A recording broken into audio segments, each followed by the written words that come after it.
علامہ اقبال 1931 میں دوسری گول میز کانفرنس کے لیے لندن تشریف لے گئے۔ کانفرنس کے دوران اٹلی کے آمرینو میسولینی نے انہیں روم آنے کی دعوت دی اور علامہ صاحب نومبر کے تیسرے ہفتے روم پہنچ گئے۔ 27 نومبر 1931 کو دونوں کی ملاقات ہوئی۔ میسولینی سیاست سے پہلے صحافی تھا۔ وہ دانشوروں کا بہت احترام کرتا تھا۔ علامہ صاحب کی فکر اس وقت تک یورپ کے متعارف ہو چکی تھی۔ جرمنی اور اطالوی فلسفی انہیں پسند کرتے تھے، لہٰذا میسولینی علامہ اقبال سے بڑی احترام و محبت کے ساتھ پیش آیا، گھٹنے جوڑ کر سامنے بیٹھا اور دیر تک گفتگو کرنے لگا۔ علامہ صاحب کی گفتگو کا مرکز نقطہ یورپ کا اخلاقی دیوالیہ پن تھا۔ آپ کا کہنا تھا کہ اٹلی کے لوگوں اگر اپنے ملک کا مقدر بدلنا چاہتے ہیں تو پھر انہیں یورپی اقدار کے چنگل سے نکل کر مشرقی اخلاقیات کو اپنانا ہوگا۔ علامہ صاحب اسلامک ویلیوز اور سیرت کے بارے میں اسے بتاتے رہے۔ گفتگو کے آخر میں میسولینی نے علامہ صاحب سے عرض کیا، آپ مجھے نبی صلی اللہ علیہ وسلم کا کوئی ایسا قول بتا دیں جو میں نے کبھی نہ سنا ہو، جو نیا ہو اور حیران کن ہو۔ علامہ صاحب مسکراتے ہوئے فرمانے لگے، ہمارے نبی کا فرمان ہے کہ شہروں کی آبادی ایک حد سے نہ بڑھنے دو۔ شہر جب اس حد کو چھونے لگیں تو اسے ذرا ہٹ کر فاصلے پر نیا شہر آباد کر لو۔ میسولینی نے پوچھا، اس میں کیا حکمت ہے؟ علامہ صاحب نے فرمایا، آبادی جب حد سے تجاوز کر جاتی ہے تو شہر میں معاشی طاقت کمزور ہو جاتی ہے، جس سے معاشی زوال آتا ہے۔ معاشی زوال سے غیر اخلاقی سرگرمیاں جنم لینے لگتی ہیں، شہر رہنے کے قابل نہیں لگتا۔ علامہ اقبال نے اور فرمایا، رسول اللہ نے فرمایا، آبادی کی حد سے پہلے نیا شہر بنا لو تاکہ معاشرے کی اخلاقیات تباہ نہ ہو۔ میسولینی تھوڑی دیر تک سوچنے کے بعد حیرت سے علامہ صاحب کی طرف دیکھتا ہے اور پھر کھڑا ہو کر پرجوش آواز میں بولتا ہے، واہ کیا شاندار آئیڈیا ہے۔ میسولینی کیوں اتنا حیران ہو؟ علامہ صاحب پوچھتے ہیں اس سے، کیونکہ وہ جانتا تھا کہ روم دنیا کا پہلا شہر تھا جس کی آبادی 10 لاکھ تک پہنچ چکی تھی، جس کے بعد روم مافیا کے کنٹرول میں چلا گیا اور یوں دنیا کی پہلی سپر پاور روم امپائر ختم ہو گئی۔ آپ آج بھی دنیا کے 10 بڑے شہروں کی صورتحال دیکھ لیں، ٹوکیو ہو، دہلی ہو، شنگھائی ہو، ممبئی ہو، ساؤ پالو،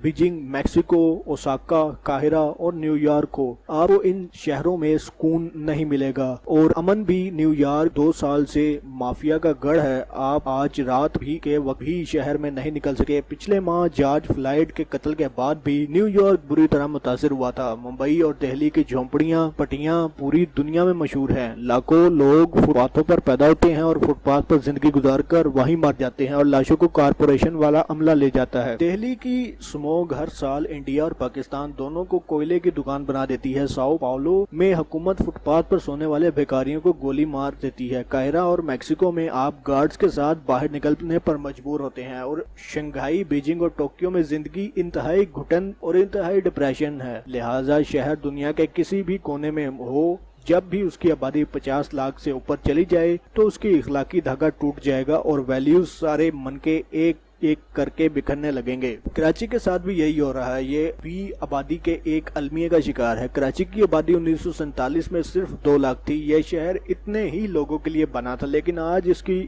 آبادی 2 کروڑ سے زیادہ ہو چکی ہے۔ آپ خود ہی سوچئے کہ کیا 2 کروڑ کی آبادی لوگوں کو پانی، روز گیس، ٹرانسپورٹ اور ہسپتال فراہم کرنا آسان کام ہے؟ دوسرا، آپ شہر کے کتنے لوگوں کو روزگار فراہم کر لیں گے؟ کراچی کے شہر میں 35 لاکھ نوجوان بے روزگار ہیں۔ یہ نوجوان کیا کریں گے؟ یہ کیسے زندگی گزاریں گے؟ اور ان کے جابز، مکان، سواری کہاں سے آئے گی؟ اور شہر میں پھر اسٹریٹ کرائمز نہیں ہوں گے، دنگے فساد اور چھینا چپٹی نہیں ہوگی؟ آپ جس دن دل پر ہاتھ رکھ کر یہ سوچیں گے تو آپ کو اسی دن اس سوال کا جواب مل جائے گا۔ اگر یہ سوچ رہے ہیں کہ ہم نے کراچی کا امن بحال کر دیا تو یہ ہماری خام خیالی ہے۔ آپ ملک کی تاریخ نکال کر دیکھ لیں، ایوب خان کی تحریک سے لے کر جماعت اسلامی کے عسکری ونگ تک، اور پھر بلوچ تحریک، سندھی تحریک، پشتون تحریک، پنجابی تحریک، مہاجر قومی موومنٹ تک، آپ کو ملک کی ساری بڑی تحریکیں کراچی میں پیدا ہوتی نظر آئیں گی۔ ہم MQM لندن کو دبا کر بہت خوش ہو رہے ہیں، لیکن آپ یقین کریں جس دن پریشر کوکر کا ڈھکن ذرا سا ہٹے گا اور مہاجر سوچ بھاپ کی طرف دوبارہ باہر نکلے گی تو قریب کھڑے تمام ہاتھوں کو جلا دے گی۔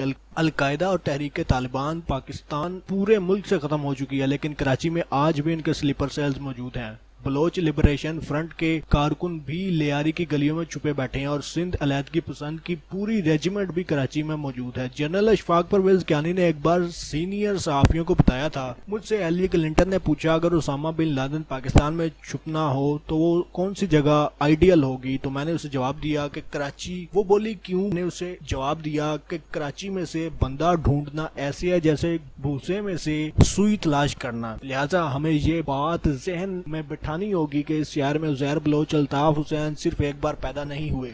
ارشد پپو، بابا لاڈلا، رحمان ڈکیت، حماد صدیقی اور رحمان بولا بھی صرف ایک شخص نہیں، یہ سب لوگ کراچی کی وہ ضرورت ہیں جس کے بطن سے ایجاد جنم لیتی ہے۔ رحمان ڈکیت ہو، عزیر بلوچ ہو، ارشد پپو ہو یا حماد صدیقی، الطاف حسین ہو، یہ تمام لوگ محض لوگ نہیں، یہ کرسی ہے، یہ تخت ہے۔ ان تختوں پر، ان کرسیوں سے جب بھی کوئی اٹھے گا تو دوسرا ان کی جگہ لے لے گا۔ دوسرا رحمان ڈکیت، ارشد پپو، عزیر بلوچ، نثار مورائی اسی شام اس تخت پر، اس کرسی پر جم کر بیٹھ جائیں گے۔ آپ تحقیق کر لیں، آپ کو آج بھی لیاقت آباد کی گلیوں میں مستقبل کے الطاف حسین بے شمار مل جائیں گے۔ آپ کو ہر موڑ پر سپاری پہاڑی بھی دکھائیں گے۔ یہ تمام تخت ہیں، یہ ساری کرسیاں حالات کی پیدا اور حالات کو کراچی کی بے ہنگم آبادی جنم دے رہی ہے، لہٰذا آپ اگر کراچی کو بچانا چاہتے ہیں تو پھر آپ کو اس کی آبادی کو کنٹرول کرنا ہوگا، اور یہ طریقہ آپ رسول اللہ کے حکم کے مطابق شہروں کے ساتھ شہر آباد کرنے ہوں گے۔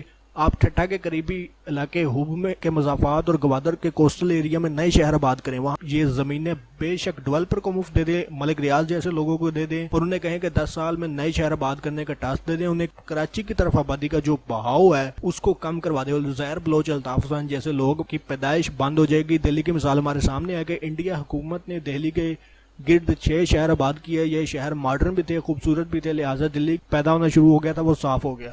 ہمیں بھی جلد یا بدیر ایسا کرنا ہوگا، ورنہ ہر 5-10 سال کے بعد نئے الطاف حسین، نئے عزیر بلوچ پیدا ہوں گے اور ہم نئی JITs بنانے پر مجبور ہو جائیں گے۔ پرانے عزیر بلوچ کی جگہ نیا آ جائے گا اور رحمان ڈکیت کے مرنے کے بعد دوسرا رحمان ڈکیت آ جائے گا۔ چنانچہ ہمیں ماننا ہوگا کہ کراچی کے ناسور کا علاج JITs نہیں ہے، یہ شہر آبادی کنٹرول کرنے سے بچے گا اور آبادی نئے شہر بنانے سے کنٹرول ہوگی۔